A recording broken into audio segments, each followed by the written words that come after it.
کسی بھی دکان میں، دفتر میں گھس جانا، رکشہ ٹیکسی جو نظر آئے پکڑ لینا۔ میں نے کہا تجھے جان بچا کے بھاگنا ہے، جو مناسب ہو کرنا، تو خود بھی عقل مند ہے، اور تو کیا کرے گا؟ محسن نے اٹھتے ہوئے کہا میں واپس ڈاک خانے میں جاتا ہوں۔ میں نے کہا انہیں یہ تاثر دینے کے لیے کہ ابھی خط ہمیں نہیں ملا، ہم یہاں خط کی بات کر رہے تھے، اگر یہ چال کامیاب رہی تو میں بھی کسی اور طرف سے نکل آؤں گا۔ اس وقت ہم مقابلے کا خطرہ مول نہیں لے سکتے، ہمیں تو خود کو اور خط کو بحفاظت نکال کے لے جانا ہے اور رابعہ کے گھر پہنچنا ہے، مگر ایسے نہیں کہ کوئی تعاقب میں ہمارے ساتھ پہنچے۔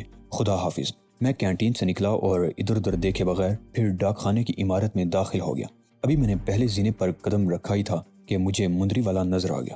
وہ بابو بھائی سے بات کر رہا تھا اور غالباً اس نے دھمکی دے دی تھی کہ بابو بھائی برہم تھے۔ مستری سائیکل والے نے واقعی ان کی ڈبری ٹائٹ کر دی تھی، چنانچہ مندری والا پہلی بار ناکام لوٹا تھا، مگر ہم نے چالاکی سے کام لے کر پہلے بابو بھائی کا موڈ ٹھیک کیا اور پھر خط لے لیا۔ میں فوراً الٹے قدم واپس ہوا۔ مندری والے کے گرد دوسرے پوسٹ مین بھی جمع ہونے لگے تھے اور ہنگامہ بڑھ جاتا تو مندری والا ممنوعہ علاقے میں داخل ہونے پر پھنس جاتا۔ اس نے بھی کھسکنے کی کوشش کی۔ اس نے مجھے اوپر سے نیچے آنے والے زینے پر دیکھ لیا۔ میں بے تحاشا بھاگا۔ مندری والا میرے پیچھے دوڑا، تاہم اب میرے لیے فکر کی بات نہیں رہی تھی۔ مجھے یہ اطمینان حاصل ہو گیا تھا کہ محسن خط سمیت بخیر و عافیت نکل گیا۔ میں خالی ہاتھ بھی تھا اور تھوڑا سا آگے بھی۔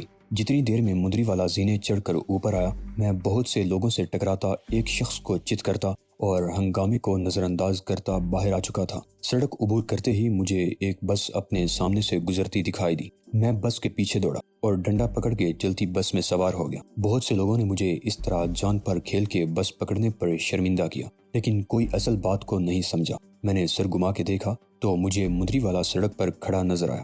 وہ رکشہ یا ٹیکسی کی تلاش میں تھا یا دیکھ رہا تھا کہ میں کدھر غائب ہو گیا ہوں۔ شاہ نور اسٹوڈیو۔ میں نے کنڈکٹر کو 5 کا نوٹ تھما کے کہا مجھے معلوم تھا بس آرے بازار جا رہی ہے، لو جی کر لو بات۔ کدھر ہے شاہ نور اسٹوڈیو؟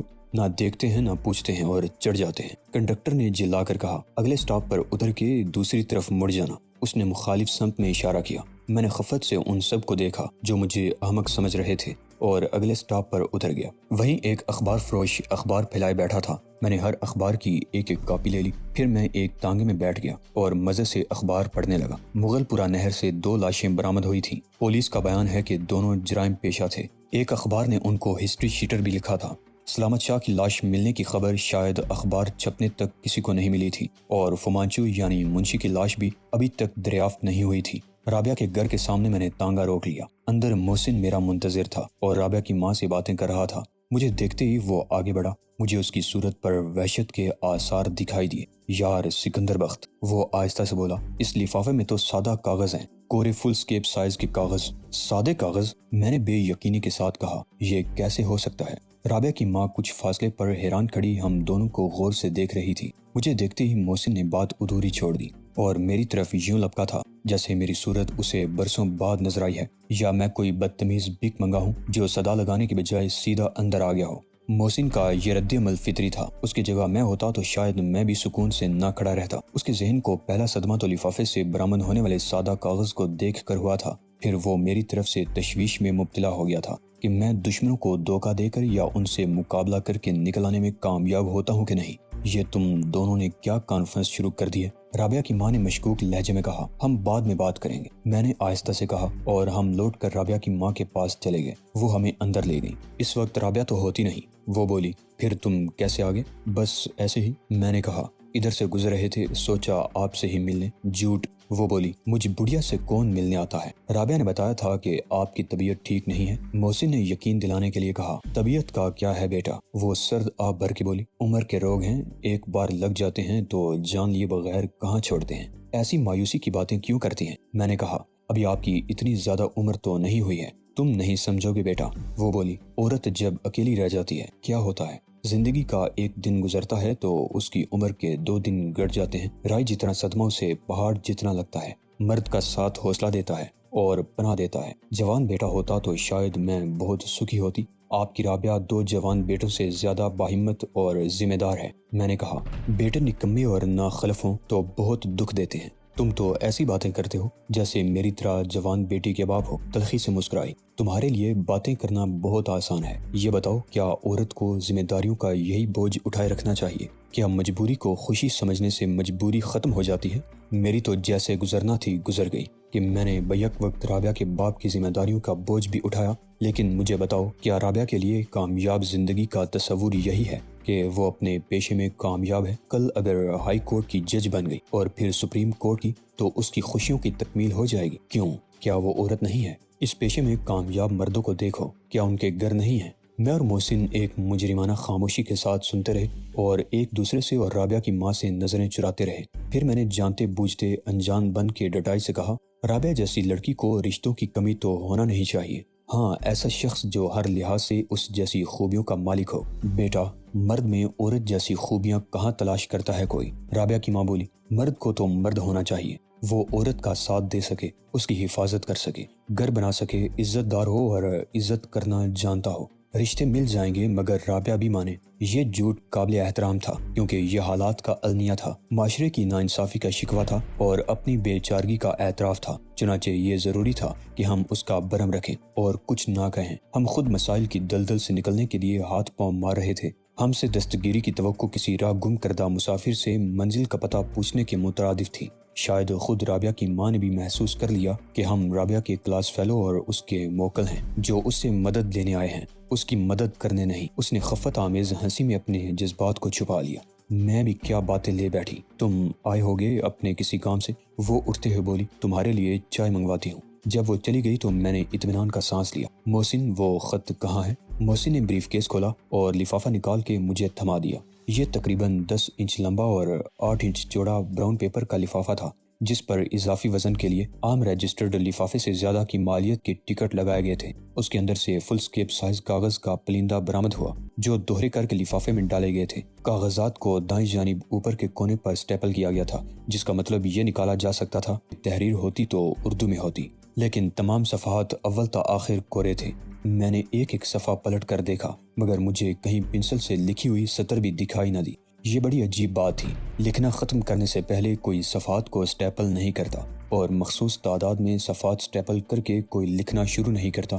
سادہ سٹیپل کیے ہوئے صفحات کو دیکھ کر یہی نتیجہ اخذ کیا جا سکتا تھا کہ یہ اصل مسودے کی جگہ لفافے میں اس لیے ڈالے گئے ہوں گے کہ جب لکھنے والا رجسٹری کرانے جائے تو اسے وزن یا حجم کے فرق کا پتہ نہ چلے۔ کیا اس کا مطلب یہ ہے کہ فومانچو یعنی منشی مرحوم نے تقریباً اتنے ہی صفحات میں کوئی سرگزشت لکھی تھی اور لفافہ بند کر دیا تھا؟ یہ فرض کیا جا سکتا تھا کہ اس نے رات کو مضمون مکمل کیا اور سو گیا، یا مضمون مکمل کر لینے کے بعد وہ نامعلوم اسباب کی بنا پر خط کو فوراً پوسٹ نہ کر سکا اور درمیانی وقفے میں کسی نے موقع پا کے اصل تحریر کی جگہ سادہ کاغذ رکھ دیے اور لفافہ پھر پہلے کی طرح بند کر دیا۔ میں نے اور محسن نے ایسے ہی متعدد مفروضات پر بحث کی اور بالآخر کاغذات کو واپس لفافے میں ڈال دیا۔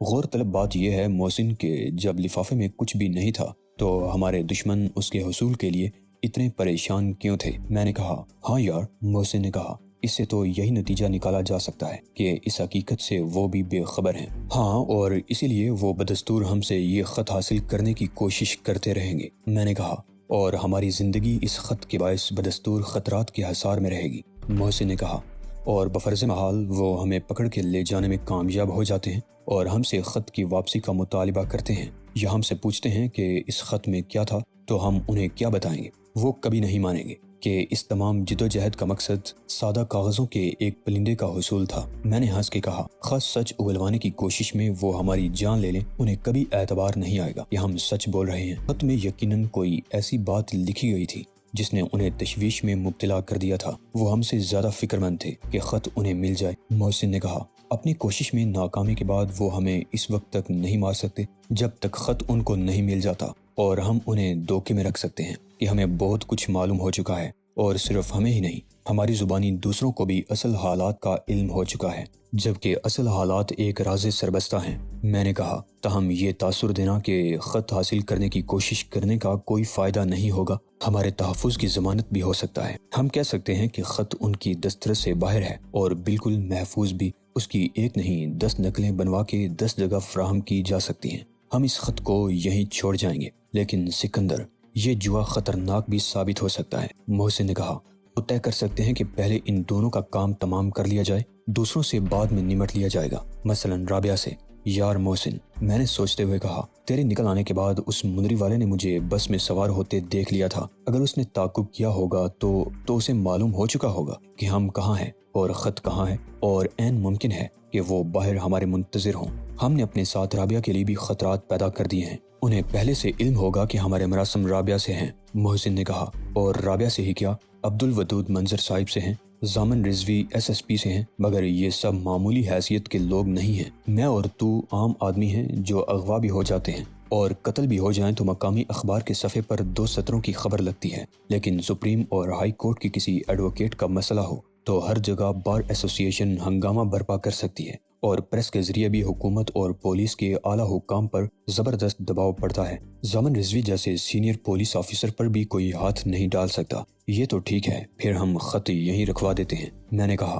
ایک بے نام سی خلش تھی جو کہتی تھی کہ حیثیت سے کیا فرق پڑتا ہے، عورت تو عورت ہی رہتی ہے، مگر میں نے اس کا اظہار نہیں کیا۔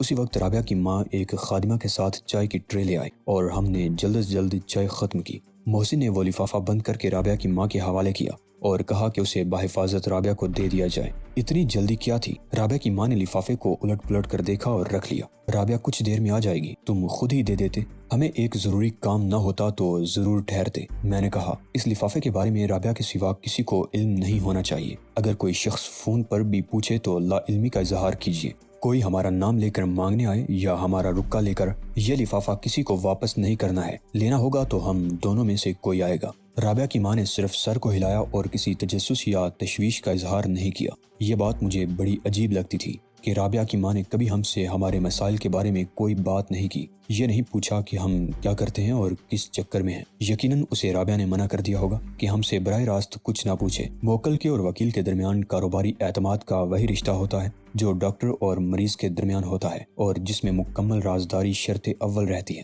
گیٹ تک آتے ہوئے میں نے محسن سے کہا، اگر وہ مندری والا باہر موجود ہوا تو ہمارے لیے اس کو شناخت کرنا مشکل نہیں ہوگا، مگر اس کے ساتھ دوسرے لوگ بھی ہوئے تو ہم انہیں نہیں پہچان سکیں گے۔ وہ ہمارا تعاقب کریں گے۔ ان کو غچہ دے کر نکلنے کی ایک صورت ہے، ہم کراؤن سینما کے چوک تک اکٹھے پیدل جائیں گے، وہاں عموماً رکشہ کھڑے مل جاتے ہیں۔ اگر ایک ہی رکشہ ہوا تو فکر کی کوئی بات نہیں، ہم اکٹھے نکل جائیں گے، لیکن 2 رکشہ ہوں تو ہم الگ الگ اور مخالف سمتوں میں روانہ ہوں گے۔ ہم دونوں بے نیازی سے چلتے ہوئے باہر آئے اور اپنے اپنے طور پر ہم دونوں نے ماحول کا خوردبین نظروں سے جائزہ لیا۔ بظاہر سب خیریت تھی اور دنیا کے کاروبار معمول کے مطابق چل رہے تھے، مگر خطرے کا احساس تو ہمارے دل میں تھا۔